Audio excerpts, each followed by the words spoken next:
അതുകൊണ്ട് ദുനിയാവിനെ കാണേണ്ടത് ദുനിയാവ് അധ്വാനത്തിന്റെ ലോകമായിട്ടാണ്.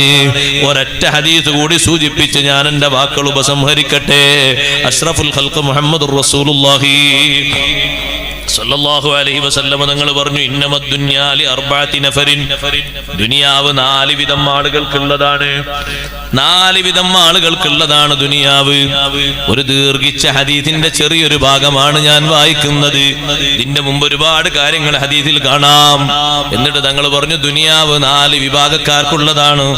ഒന്ന് അബ്ദുൻ റസഖഹുല്ലാഹു ഇൽമൻ വമാലൻ ഫഹുവ യത്തഖി ഫീഹി റബ്ബഹു വയസിലു ഫീഹി റഹ്മഹു വയഅമലു ലില്ലാഹി ഫീഹി ബിഹഖിഹി. ഒരു വിഭാഗം ആളുകൾ ആരാന്നറിയോ? അല്ലാഹു അവന് ഇൽമും അമലും നൽകിയിട്ടുണ്ട്. ഇത് ഉന്നത വിഭാഗമാണ് ഈ പറയുന്നത്. അല്ലാഹു നമ്മൾ അതിൽ ഉൾപ്പെടുത്തി തരട്ടെ. അല്ലാഹ് ഇൽമും കൊടുത്തിട്ടുണ്ട്, അമലും കൊടുത്തിട്ടുണ്ട്. അല്ലാഹു തആല ഇൽമും കൊടുത്തു, സമ്പത്തും കൊടുത്തു. ഫഹുവ യത്തഖി ഫീഹി റബ്ബഹു, റബ്ബിനെ തഖ്വ ചെയ്തവൻ ജീവിക്കുന്നു. ആ സമ്പത്ത് കൊണ്ട് കുടുംബബന്ധം പുലർത്തുന്നു. വയഅമലുല്ലാഹ ഫീഹി ബിഹഖിഹി, ആ സമ്പത്തിന്റെ അവകാശം അല്ലാഹുവിന് വേണ്ടി വിനിയോഗിക്കുന്നു. കൊടുക്കേണ്ട സകാത്ത് കൊടുക്കുന്നുണ്ട്, സ്വതക്ക കൊടുക്കുന്നുണ്ട്, സമൂഹത്തിന് വേണ്ട കാര്യങ്ങളൊക്കെ സമ്പത്ത് കൊണ്ട് ചെയ്യുന്നുണ്ട്, ഇൽമു കൊണ്ട് അമലും ചെയ്യുന്നുണ്ട്. നല്ലോണം കുടുംബ ബന്ധം പുലർത്തി ഇൽമു കൊണ്ട് അമലും ചെയ്ത് ജീവിക്കുന്ന വിഭാഗം ഫഹാദാ ബിഅഫ്ളലിൽ മനാസിൽ, ഏറ്റവും വലിയ ഉയർന്ന സ്റ്റേജ് ഇതാണ്. ഇങ്ങനെ ഒരുപാട് നബിമാർക്ക് ഔലിയാക്കൾക്ക് അല്ലാഹു തആല സ്വത്ത് കൊടുത്തിട്ടുണ്ട്.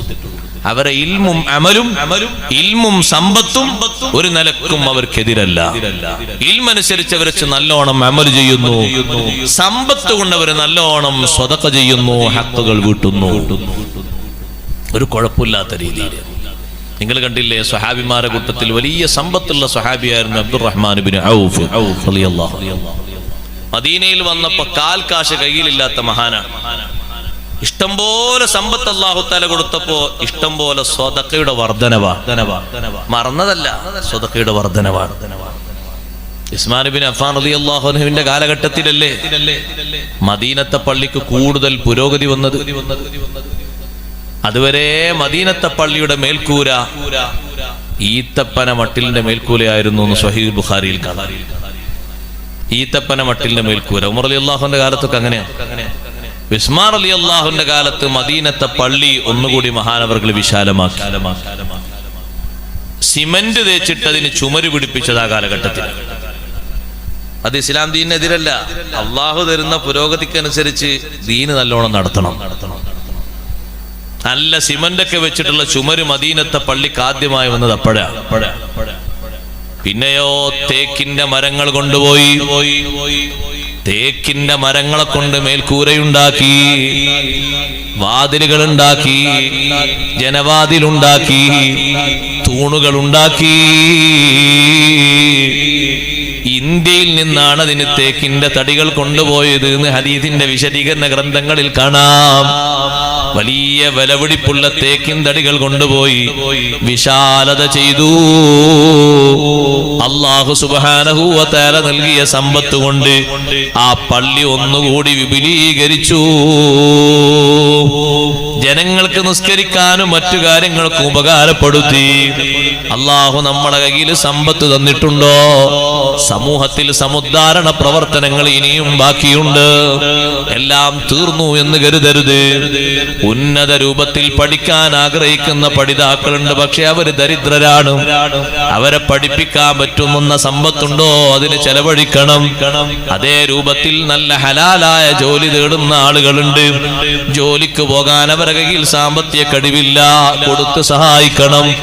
ഹജ്ജിന് പോകാൻ മനസ്സിൽ വലിയ ആഗ്രഹമുണ്ട്, ആരെങ്കിലും കൊണ്ടുപോയാലോ എന്നുള്ള സന്തോഷമുണ്ട്.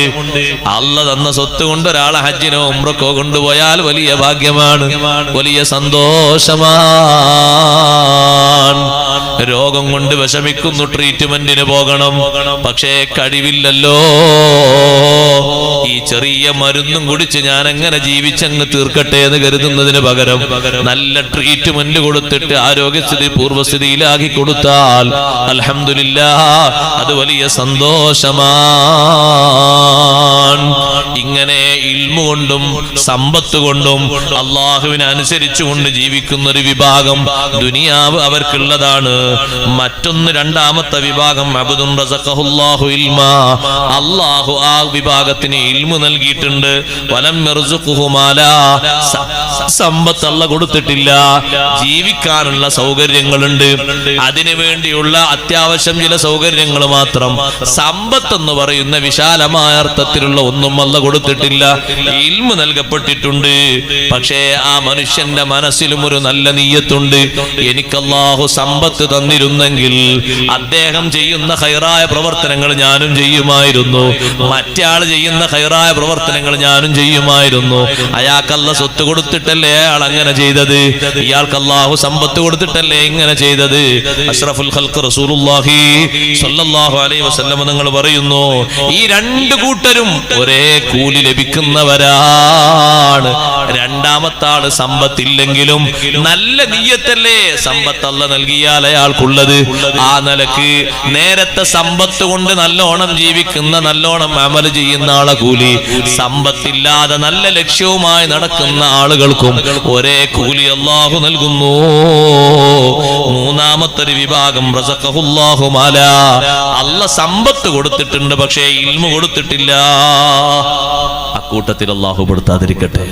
സമ്പത്ത് കൊടുത്തിട്ടുണ്ട്, ഇൽമില്ല, ജീവിക്കാനുള്ള ഇൽമില്ല, അമൽ ചെയ്യാനുള്ള ഇൽമില്ല, അതുകൊണ്ട് തന്നെ തഖ്വ ചെയ്ത് ജീവിക്കുന്നില്ല, കുടുംബബന്ധം പുലർത്തുന്നില്ല, സമ്പത്ത് അതിന്റെ ഹക്കിനനുസരിച്ച് ചെലവഴിക്കുന്നില്ല.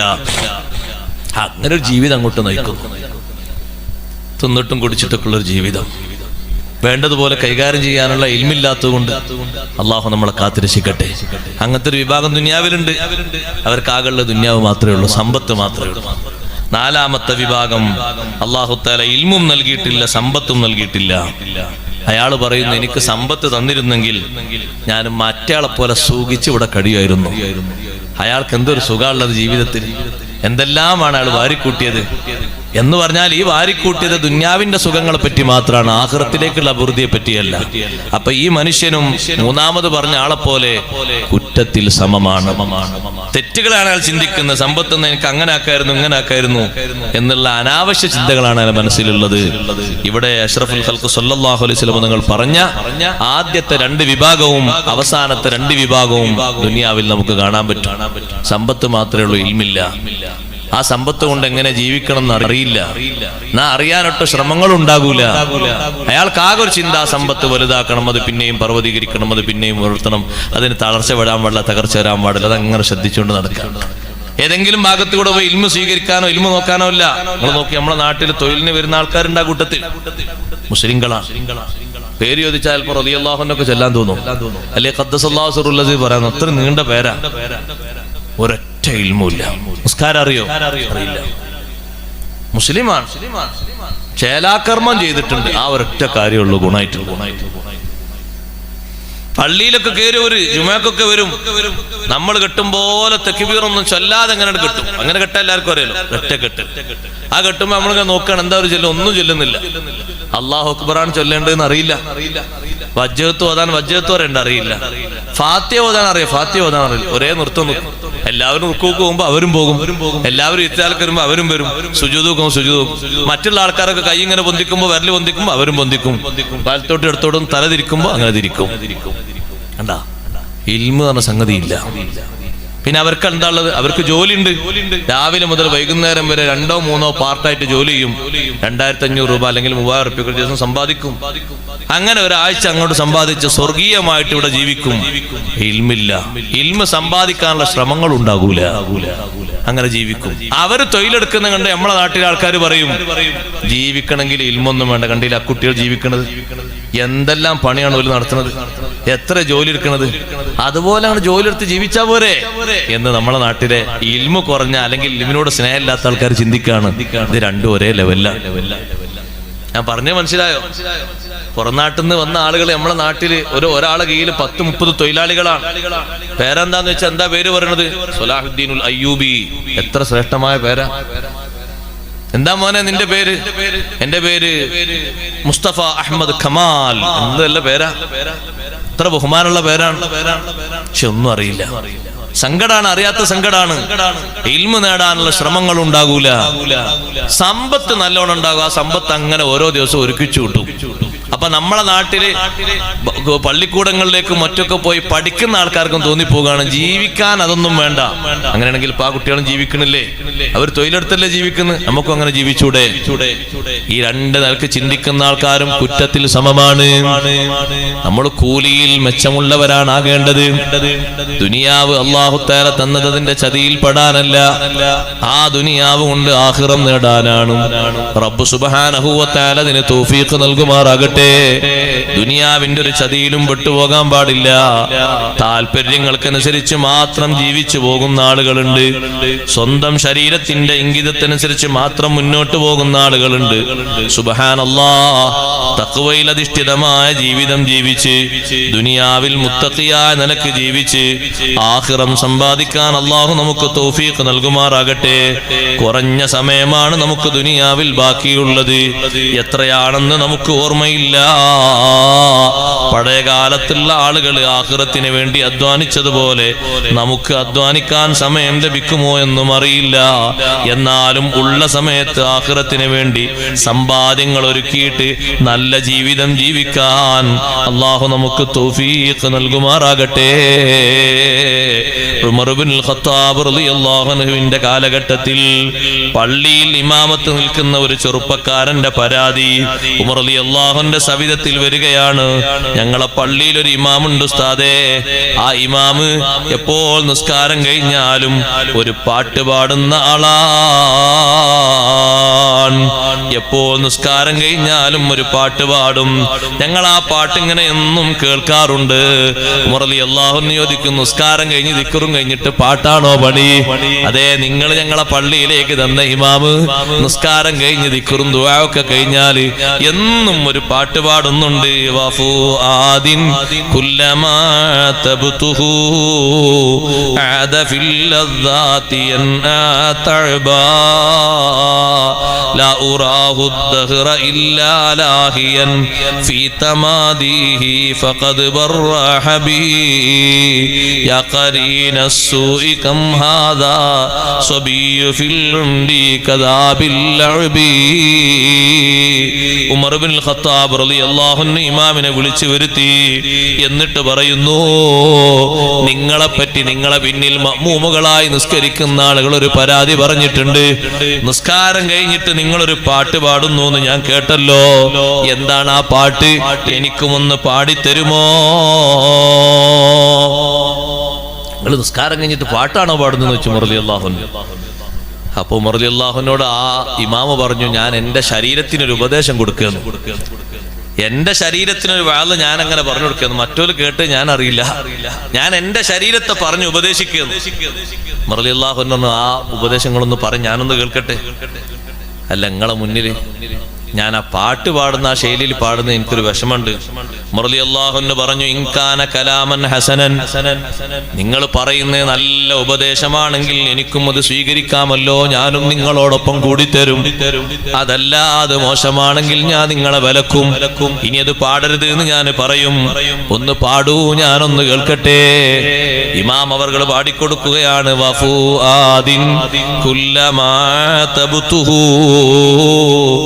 എത്രയെത്ര മനസ്സുകളാണ്. ആ മനസ്സിനെ ഞാൻ ഇങ്ങനെ ആക്ഷേപിച്ചു കൊണ്ടിരിക്കുമ്പോൾ ഞാൻ ആ മനസ്സിനോട് നീ അങ്ങനെ ആകരുത് ഇങ്ങനെ ആകരുത് എന്നൊക്കെ ഉപദേശിക്കുമ്പോഴും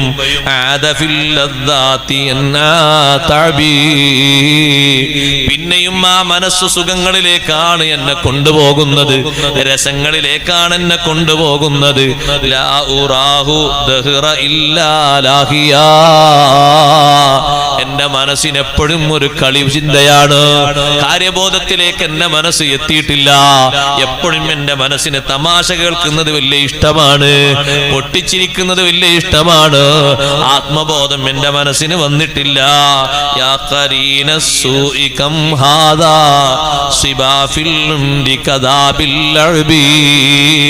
എന്റെ മനസ്സിനോട് ഞാൻ ചോദിക്കുമോ, ദുഷിച്ച കൂട്ടുകാരാ, നീ എന്റെ ശരീരത്തോട് എന്നോടൊപ്പം നിൽക്കുന്ന ഒരു കൂട്ടുകാരൻ കൂട്ടുകാരനല്ലേ, എത്ര സമയത്താണ് നിന്റെ ഈ കളി, എപ്പോഴാ നിന്റെ കുട്ടിത്തം വിടുക?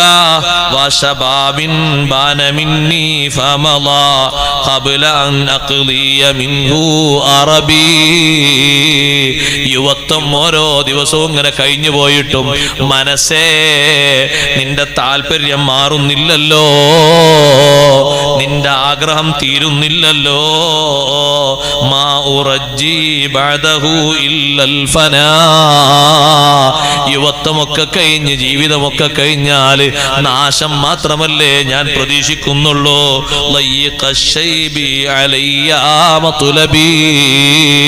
യുവത്വത്തിൽ തന്നെ കാര്യബോധത്തിലേക്ക് എത്തേണ്ട നീ യുവത്വത്തിൽ ഇപ്പോഴും കളിയിൽ തമാശയിലായിട്ട് ഇങ്ങനെ മുഴുകുമ്പോ പിന്നെ വരുന്നത് എനിക്ക് നരപ്രായമാണ്. ആ വാർദ്ധക്യത്തിൽ എനിക്ക് പലതും ചെയ്യാൻ കഴിയുന്നില്ല.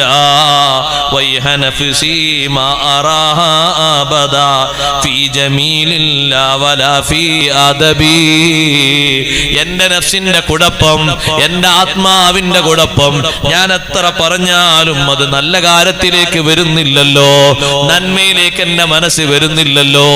എന്നാണ് എന്റെ മനസ്സ് നന്മയിൽ വന്നു കിട്ടുക? ഉമർ ഇബ്നുൽ ഖത്താബ് റളിയല്ലാഹു അൻഹുവിന്റെ കാലഘട്ടത്തില് പള്ളിയിലെ ഇമാമത്ത് നിൽക്കുന്ന ഒരു ചെറുപ്പക്കാരനാണ്. ആ ഇമാമ് നിൽക്കുന്ന ചെറുപ്പക്കാരൻ നിസ്കാരം കഴിഞ്ഞ് ദിക്റും ദുആവും കഴിഞ്ഞാൽ സ്വന്തം മനസ്സിനെ ഉപദേശിക്കുകയാണ്. നഫ്സുൻ ലാ കുന്തു വലാ കാനൽ ഹവാ റാഖിബിൽ മൗലാ വഖാഫി വർഹബി. അവസാനത്തെ ബൈത്ത് ചൊല്ലിയപ്പോ ഉമർ ഇബ്നുൽ ഖത്താബ് തങ്ങൾ പറഞ്ഞു, വല്ലാത്തൊരു മനസ്സ് തന്നെ, അള്ളാന്റെ നിരീക്ഷണത്തെ കുറിച്ച് ബോധമില്ലാത്ത മനസ്സാണല്ലോ. ഉമർ തങ്ങളും ഏറ്റുപാടാൻ തുടങ്ങി. വാനാഖൂലു, ഞാനും പറയട്ടെ. കരഞ്ഞുകൊണ്ട് ഉമർ ഇബ്നുൽ ഖത്താബ് തങ്ങൾ പറയാണ്, നഫ്സുൻ ലാ കുന്തു വലാ കാനൽ ഹവാ റാഖിബിൽ മൗലാ വഖാഫി വർഹബി. എന്റെ മനസ്സ് നിരീക്ഷിക്കേണ്ടത് അള്ളാഹുവിനെയാണ്, എന്റെ താല്പര്യം നോക്കേണ്ടത് അള്ളാഹുവിന്റെ നിരീക്ഷണമാണ്. എന്നിട്ടും എന്റെ മനസ്സ് റബ്ബിന്റെ നിരീക്ഷണം നോക്കാതെ, റബ്ബിനെ കുറിച്ച് പേടിക്കാതെ ഇപ്പോഴും അത് കളിയിലാണല്ലോ, തമാശയിലാണല്ലോ. ഈ ഉപദേശം നിങ്ങൾ എനിക്കും തരേണ്ട ഉപദേശമാണ്. ഇത് നല്ല ഉപദേശമാണ്. ഇത് പാടുന്നതിന് കുഴപ്പമില്ലെന്ന് ഉമർ ഇബ്നുൽ ഖത്താബ് റളിയല്ലാഹു അൻഹു പറയുന്നു. നിസ്കരിച്ചിട്ടും ഇമാമത്ത് നിന്നിട്ടൊക്കെ അവർ ദുനിയാവിൽ ഉപദേശിക്കുന്നത് സ്വന്തം ശരീരത്തെയും ഖൽബിനെയും നന്നാക്കാനാണ്. സഹോദരങ്ങളെ, നമ്മുടെ മനസ്സും ശരീരവും ഒക്കെ അല്ലാഹു നന്നാക്കി തരട്ടെ, അവന്റെ പൊരുത്തത്തിലാക്കി തരട്ടെ. നമ്മുടെ സദസ് അല്ലാഹു കബൂൽ ചെയ്യുമാറാകട്ടെ.